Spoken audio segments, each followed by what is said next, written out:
Welcome to the Great Detectives of Old Time Radio. From Boise, Idaho, this is your host, Adam Graham. If you have a comment, email it to me, box13@greatdetectives.net. Follow us on Twitter at Radio Detectives, and become one of our friends on Facebook, facebook.com/Radio Detectives. I do want to encourage you to check out our other podcast. If you love the characters in the Great Detectives of Old Time Radio and classic movies and television, then be sure and check out Detective Video Theater at videotheater.greatdetectives.net. Twice a month, we bring you a video theater episode with generally a public domain TV show or movie. Right now, we're alternating between episodes of Dragnet and Boston Blackie. And so you can check those out with my commentary before and after at videotheater.greatdetectives.net. Also, check out the amazing world of radio at amazing.greatdetectives.net. And these are old-time radio programs that are not detective programs, that are based on series that I do mostly in response to what Patreons request. And this summer, we're doing the Great Movies Over Radio series. This week, we'll be bringing you It Happened One Night with Clark Gable, and we'll post new episodes every Wednesday until August the 1st. So you can subscribe over at amazing.greatdetectives.net and check out all of our previous series that we've done, including Les Miserables with Orson Welles and The Summer of Bogart. And finally, check out my comics podcast, the Classic Comics Podcast. It's at classiccomicsguy.com. And in it, I review and I'm looking for the best and classiest comics out there, with an emphasis on classic comics as well as modern comics that are nonetheless classy. So check it out at classiccomicsguy.com.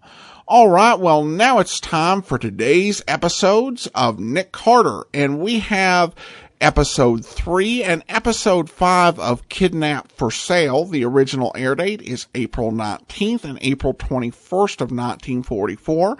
We are obviously missing Part 4, and unfortunately some important stuff happens in Part 4, but the recap in Part 5 will get you caught up, so no worries. Let's go ahead and take a listen.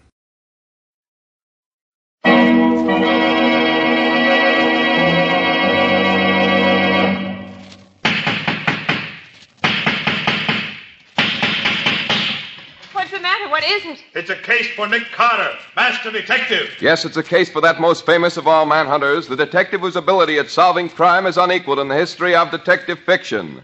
Nick Carter, Master Detective.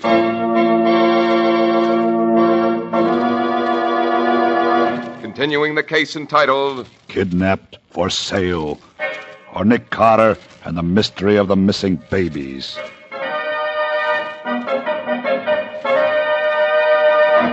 On the trail of a ring that is stealing babies and selling them for adoption, Nick Carter and his secretary Patsy are searching for evidence in the apartment of Doc Arnold, a member of the gang who has tried to kill them. Nick hears someone moving about in the next room, and as he goes in to investigate, unarmed, he runs into a blaze of gunfire. Oh, Nick! Nick, are you all right? Yes, Patsy. I dropped to the floor and he missed me. Where is he? He went out the window and down the fire escape. Stay here. I'm going after him. Oh, Nick, don't go out on that fire escape. You haven't got a chance without a gun. Oh, no use anyway, Patsy. He's down on the street already, running toward that parked car. Oh, Nick, he's turning around to shoot. Hit the floor, Patsy. You all right? Yes, are you? Yeah. Well, he made a clean getaway. Oh, Nick, how could you have been so foolish as to try to capture him unarmed? Why, he might have killed you. I had to take the chance, Patsy. Those papers he was carrying away might have been valuable to us. Did you recognize who he was? Yes, it was Dutch. Oh. Arnold's gunman. The fellow who locked us in the safe. Look, Nick, you ransacked this room thoroughly. Must have been packing up everything in here while we were in the next room. I'm afraid you're right, Patsy, but let's look around anyway. Perhaps in his hurry, he may have left something behind that'll be valuable to us. His writing table's been cleaned out. Mm-hmm. Nothing in this bureau either. He seems to have gotten everything. Well, afraid we're wasting our time here. Not only is Dutch a fast worker, he's a thorough one. Nick, where do you think Dutch will go from here? I imagine he'll join Arnold somewhere. Do you think they'll try to leave the city? They may, now that they know I'm onto them. But we're not going to give them the chance if we can help it. What do you mean? We're going down to headquarters and have Riley send out an alarm for both Arnold and Dutch.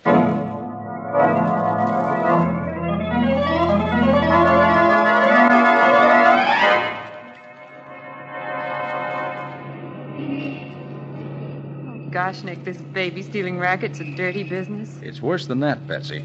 Well, Mrs. Anders said she wouldn't want to live if you couldn't get her baby back to her. I'll do my best. Nick, why do you keep watching your mirror like that? I'm not certain, but I have a feeling we're being followed. Followed? Yes. Traffic's so heavy, though, it's difficult to tell. No, but... No, don't look back, Betsy. We are being followed. We don't want them to know we're aware of it. Perhaps when you make the turn to headquarters at the next corner, you'll be able to tell. Yes. I'm coming to it now. We'll soon know. Here goes. Oh, were we followed? Oh, 2 cars turned in after us. I still can't tell. Here's headquarters. Yes. When we stop, Patsy, watch those 2 cars when they go past. See if you recognize anybody in either of them. Okay. Now watch them as they go by. Nobody in that car I ever saw before. Look, Patsy, in that one. That was Dutch. Yes. And he must still have the papers he took from Arnold's apartment. He hasn't had time to get rid of them. We're going after him. Oh, hurry, Nick, hurry. He's quite a way I ahead. know, Patsy, I know, but there's too much traffic here to go much faster. Nick, he knows he's being followed. He's speeding up. Oh, if only traffic weren't so heavy. Can't get by the half-dozen cars between Dutch and us. Oh, hurry. The light's changing to red. No. Couldn't make it. Oh, Nick, Dutch got through, too. If only those cars hadn't blocked us. And by the time the light changes, it'll be too late. I'm afraid he's given us a slip again. Yeah, and he's got all those papers he took from Arnold's room. We can kiss him goodbye now. Seems like it. Nick, after the way Dutch ran away from us when we were in Arnold's apartment, why do you think he followed us down here? It's always a good point to know your enemy's next move. And Dutch wanted to know what ours would be. The light's turned green now. Yes. And our friend Dutch is completely out of sight. Well, Patsy, that leaves us nothing to do but go back and call on Lieutenant Riley.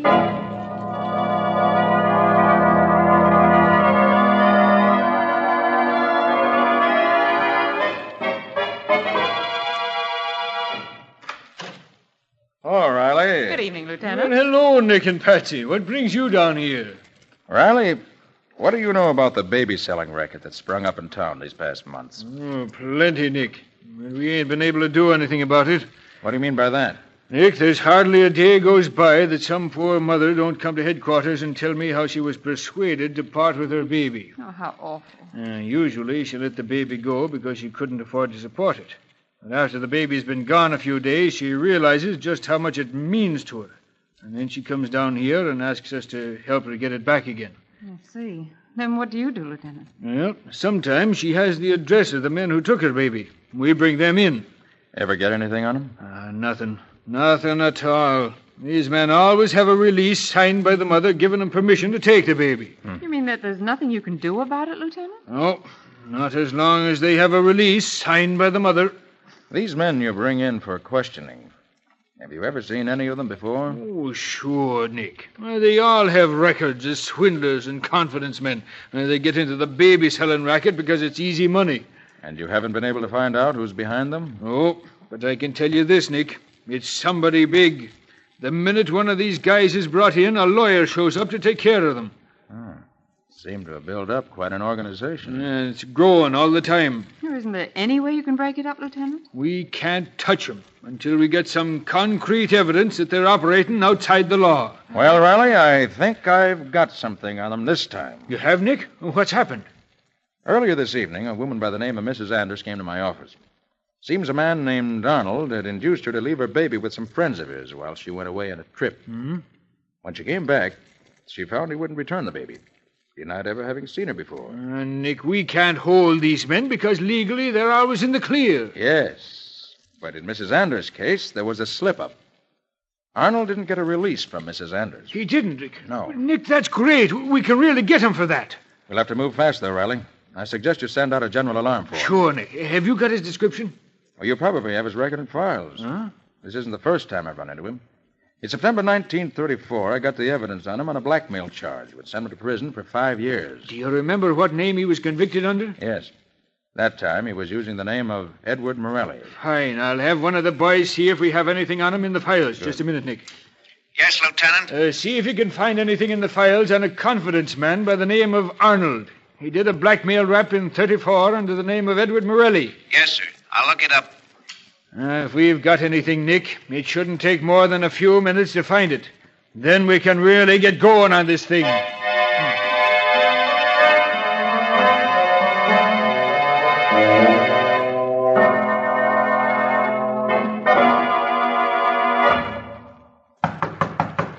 Come in. Chief. You look upset, Dutch. Is anything wrong? Plenty, Chief. Let's have it. Nick Carter ain't dead. Not dead. But he must be. Arnold locked him in an airtight vault earlier tonight. Sure, Chief, and I saw him do it. But Nick Carter's still alive. But Arnold said no one could last more than 10 minutes in that vault. And Arnold was the only one who knew the combination. Oh, I don't know how he got out, but the main thing is he did. He came to Arnold's apartment while I was cleaning it out like you told me. How did he get there so quickly? I don't know, Chief. All I know is that just as I was finishing the joint, the doorbell rang. Actually, I didn't pay any attention to it, but then I heard somebody picking a lock. And what happened? And Nick Carter and his secretary came into the apartment. Somehow Carter got wise that I was there, too. I got all my stuff packed up, and I got out in a fire escape just as he came into the bedroom. Did you let him have it? I took a couple of shots at him, but I missed. Before he could pull a gun, I made my getaway. That fool, Arnold. This is all his fault. Chief, there's something else I think you ought to know. You mean more blunders were made? No. Oh, what I'm trying to tell you is that when Carter left Arnold's apartment, I trailed him, see? He went to police headquarters. Headquarters? Yeah.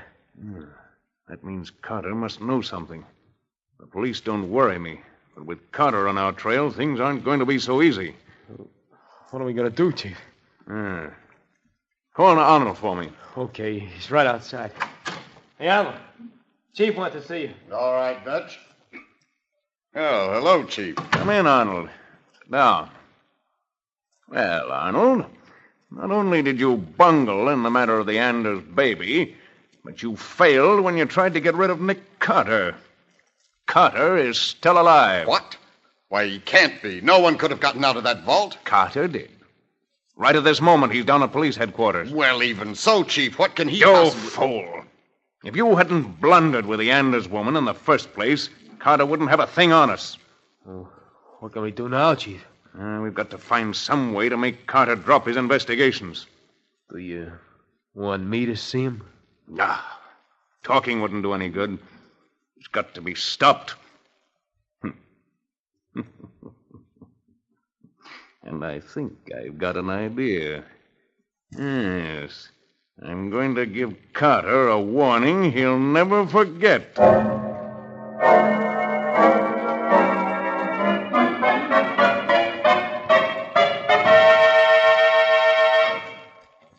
Lieutenant, here are the records on Arnold or Morelli. Right, Sergeant. That's all.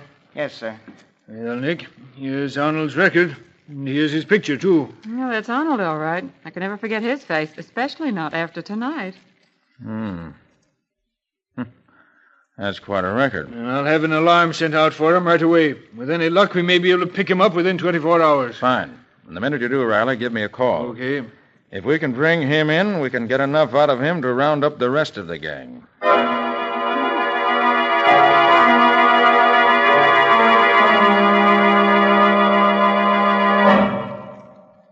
Oh, now, where's my key?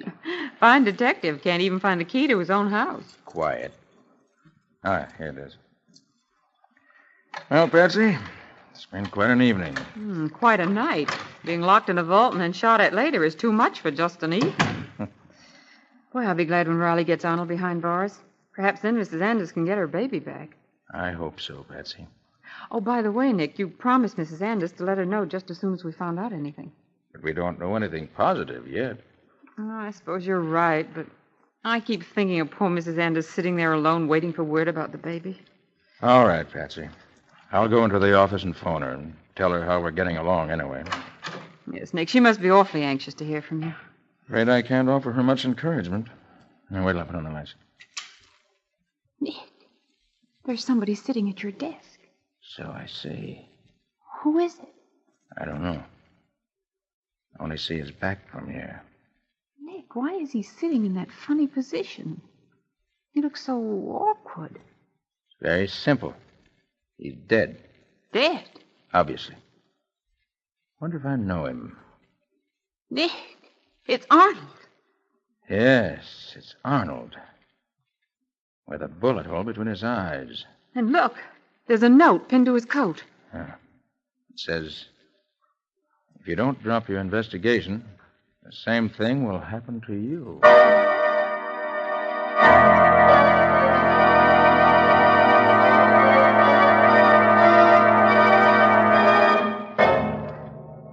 Well, Nick's hunt for Arnold is over. But with Arnold's death, Nick's hope of making him tell what has become of Mrs. Anders' baby seems to be gone forever, because dead men tell no tales. Or do they? Perhaps Nick can make this particular dead man tell him what he needs to know. Listen tomorrow. In the strange adventures of Nick Carter, Master Detective, Nick Carter is played by Lon Clark, Patsy by Helen Choate. The stories are written by Bob Arthur and David Cogan. Original music is played by Lou White. The entire production is under the direction of Jock McGregor.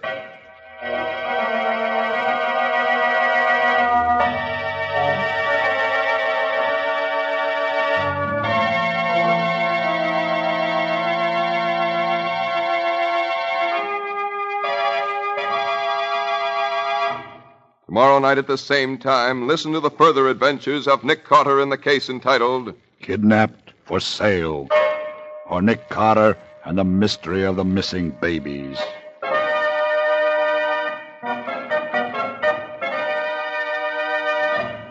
Don't forget that the adventures of Nick's adopted son, Chick Carter, are broadcast over most of these stations Monday through Friday at 5:30 p.m. Eastern War Time. The Return of Nick Carter, a copyrighted feature of Street and Smith Publications, Incorporated, is produced in the studios of WOR and is broadcast over most of these same stations Monday through Friday at 9:15 Eastern War Time. This is Mutual.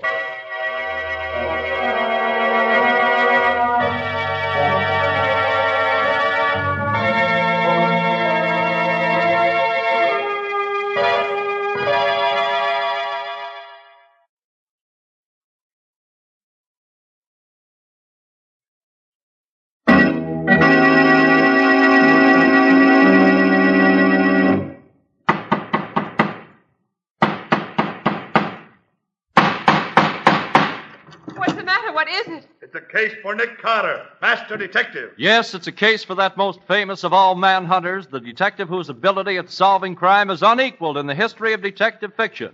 Nick Carter, Master Detective.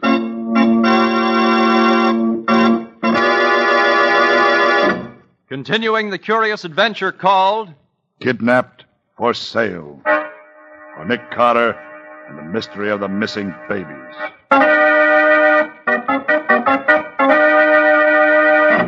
To help Nick Carter smash a new and vicious racket, that of baby selling, Patsy and Scubby, Nick's assistants, are posing as a couple seeking to adopt a baby. They get into the headquarters of the baby-selling ring, but there Patsy's disguise is ripped off by the man known as the Chief. Patsy and Scubby turn to flee, but... Stand back, chumps. If you're trying to get near this door, I'll let you have it. And we wouldn't want to lose either of you. As long as we've got you two, we've got Nick Carter himself, just where we want him. Oh, you better not try to hold us here, Barnes. Nick knows where we are. Of course he does. When you brought us here, you led Nick right to your hideout. We planned it that way. Say, Chief, maybe that's right. Maybe this is all a plan. Don't be a fool, Joe. Yeah, but, Chief, if Nick Carter did send him out to trap us, you can bet he ain't far away right now. You fool. The one thing I want is to have Nick Carter walk in here and try to rescue them. That's what I've been waiting for. What do you mean, Chief? Take a look at that window, Joe. I'll hold my gun on these two while you do it. Okay, Chief. What do I look for?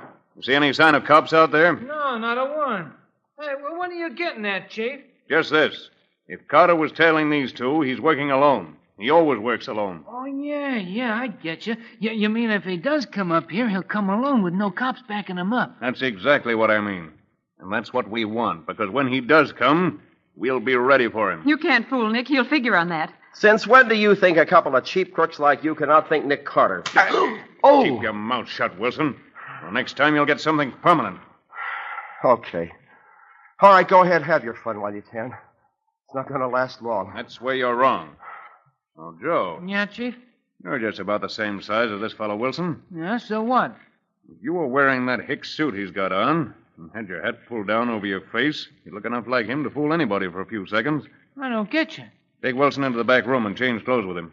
You mean you want me to put on his duds and make him put on mine? That's just what I mean. All right, Wilson, get going. Sure, just as you say. Don't worry, Patsy. They can't put anything over on Nick. After you've changed clothes, Joe, tie him up. If he tries anything funny, you know what to do. Yeah, I got you. And send Dutch out here. You'll find him in that back room. I've been keeping him under cover there. Cops are looking for him. Right, Chief. All right, I'm going. Don't.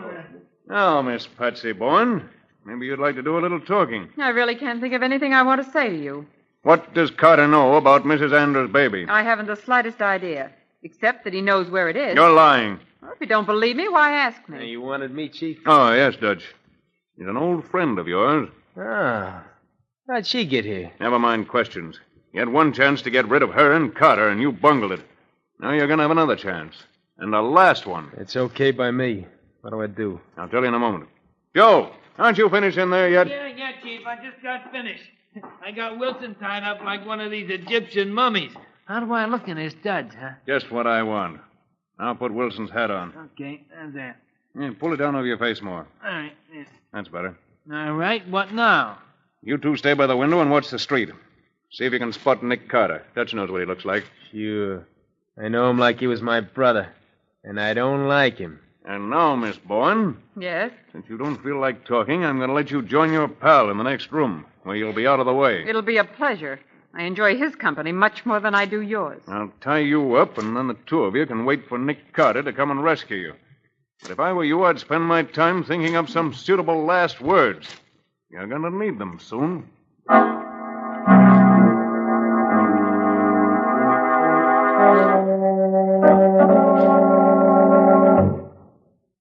Scubby, Yeah, Patsy?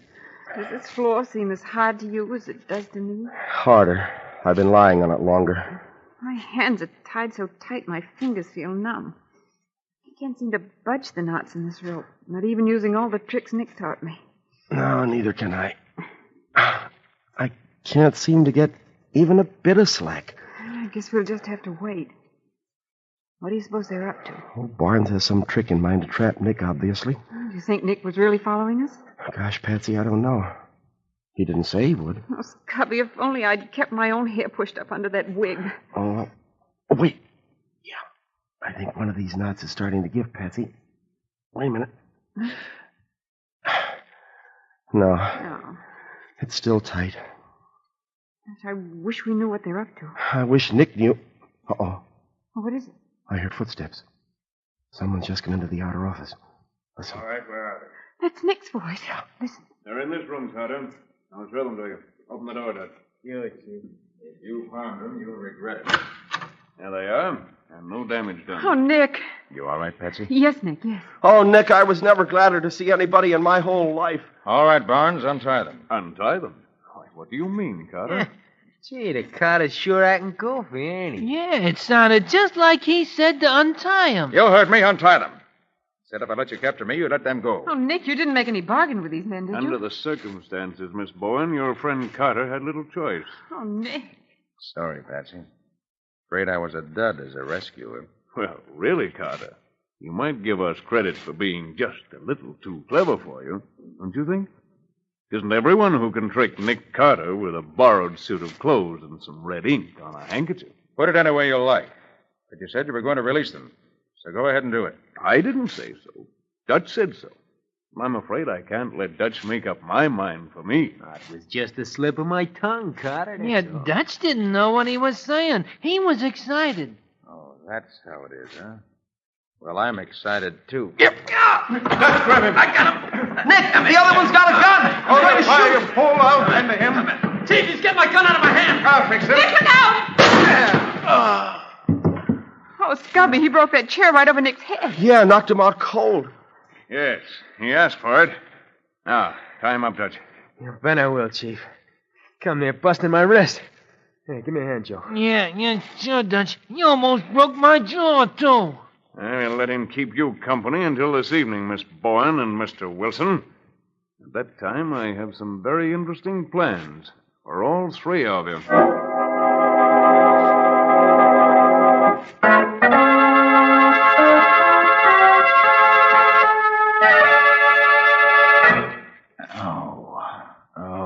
Nick, can you hear me, Nick? Hello, Betsy. Oh, what hit me? The ceiling fall in? Barnes hit you with a chair. Is that all? Oh. Phew. How long was I out? About half an hour. Nick, what happened? How did they trap you? Oh, it was so simple, Patsy. I'm ashamed of myself. As I was walking toward the building, I saw Scubby stagger out the door with a bloody handkerchief to his face. Well, that was the cab driver in my clothes using a handkerchief dipped in red ink. Yes, I found that out afterward. I was down the street a few yards, and from that distance, he fooled me completely. Staggered to the cab and collapsed inside. I thought it was Scubby, hurt and trying to get away, so I ran up. When I opened the door of the cab... He was waiting with a gun. Exactly. And just then, Dutch shoved another gun in my back. What did you do? Well, I knew it was almost hopeless to make a fight for it. And Dutch said that if I'd come along quietly, they'd turn you two loose. Oh, you didn't believe a crook like that, Nick, did you? Oh, no, of course not, Scubby. I knew he was lying. But I pretended to believe him. I figured that if they took me to where you were being kept prisoners, I might be able to save all three of us and maybe capture some of them. Oh, gosh, that was swell of you, Nick. Well, I haven't given up hope yet. I think these knots they tied me with are getting looser. If I can get my hands free. Oh, you better hurry, Nick. They may come back any minute. Yes, I know, Scubby. There. Yeah, they're free. Oh, that's wonderful. Now, as soon as I can untie my feet, we'll... Going someplace, Carter? Oh, Nick. We wouldn't want to lose you. Just lie back the way you were. That's it. All the way back. As long as you have that gun, I don't have much choice, do I? You must have been watching through the keyhole. Yeah. Carter, I've heard of your little tricks, and I wanted to see how good you were. This time, you'll find out what a real knot is like. Over on your face, Carter. Hands behind your back. That's it. Dutch, give me a hand here. Sure, Chief. Carter, I'm going to tie you with a very special knot. A vaudeville magician once taught it to me. You can't untie it because the harder you pull, the tighter it gets. There. Put the end of the rope through this loop like this. And pull, and there you are. Now, get out of that one. Say, that's pretty neat. Shall I answer? No, I'll take it. You stay here and keep both eyes on them. Okay, Chief. Hello? Yes, speaking. Yes? Yes, I've got all three of them. They're here now. Wrapped up like Christmas presents. Nick. Quiet, Betsy. I want to hear this. Yes, as soon as they get dark. The old warehouse down the street. What's that? Good? Oh, yeah, I see. Yes, that's smart. No, there won't be any slip-ups this time. They're going to kill us, aren't they? Steady, Betsy. They may try to. But we're not dead yet. Oh, I see. Going to Midvale yourself. Going to ship them out of the state. Yes, that'll be safer. Okay. Well, it's all set. As soon as it's dark enough, you three are going for a little ride to an old warehouse down the street. I hope you won't mind the fact that the ride will be strictly one way.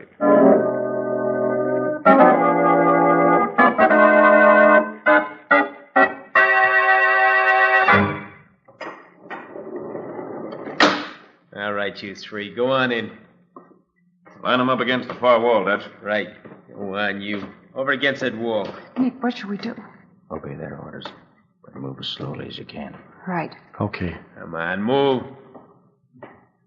All right, turn around now. Shall I give it to him now? Just a minute. I'm going out and make sure the street's clear. Oh, I get it. Wait till you hear me knock 3 times on the door. That'll mean everything's okay. Trust me, Chief. When you hear me knock 3 times, bump them off. But wait for the knocks. You understand? Gotcha, Chief.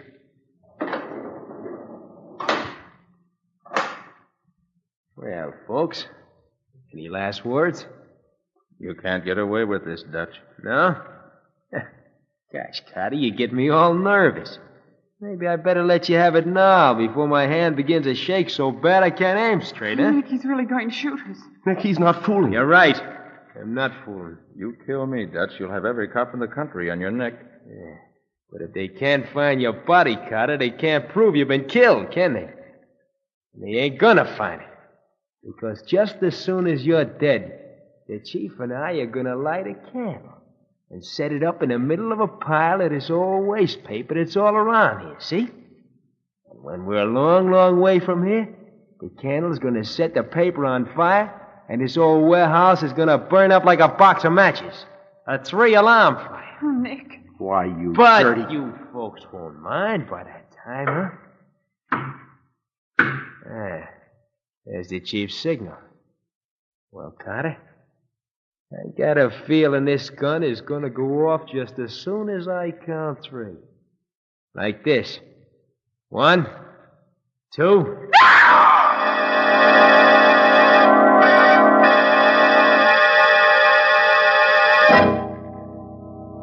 With his hands tied securely behind him and Dutch's anxious fingers squeezing the trigger of a gun aimed at his heart, Nick has only an instant longer to live, unless he can think faster than Dutch can shoot. And what stratagem can Nick possibly devise on the spur of the moment that can save the lives of himself and his 2 assistants? Listen Monday.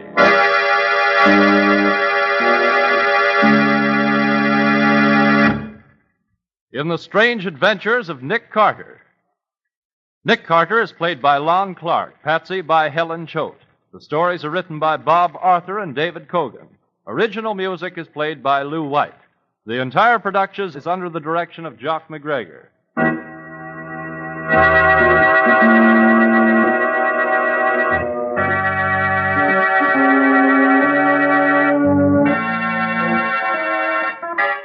Monday night at the same time, listen to the further adventures of Nick Carter in the case entitled Kidnapped for Sale, or Nick Carter and the Mystery of the Missing Babies.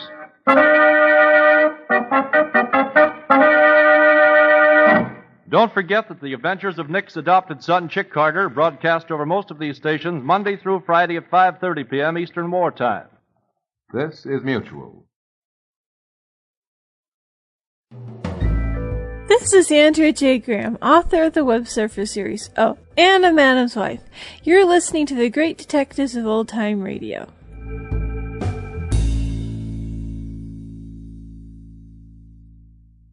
Welcome back. Well, a pretty harrowing cliffhanger for Nick Carter. Having done the Superman program for so many years, I will say that it's pretty common when you have a Monday through Friday serial to really make that last episode of the week end on as big a cliffhanger as you can, to really have people curious and ready to come back and listen again on Monday. And you definitely see that in today's episode.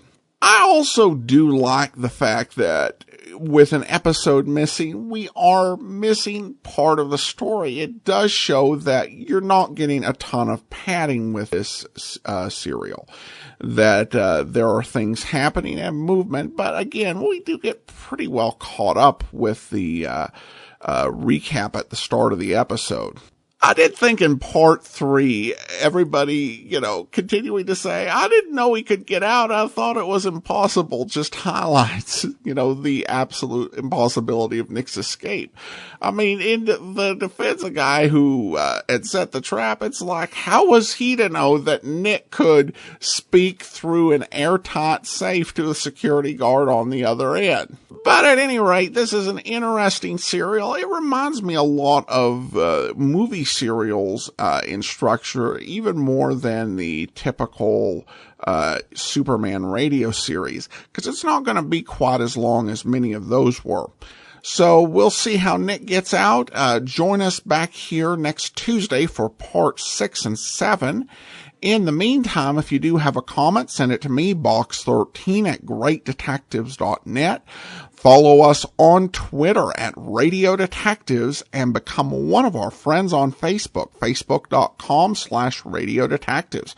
Oh, and be sure and check out our YouTube archive at youtube.greatdetectives.net. From Boise, Idaho, this is your host, Adam Graham, signing off.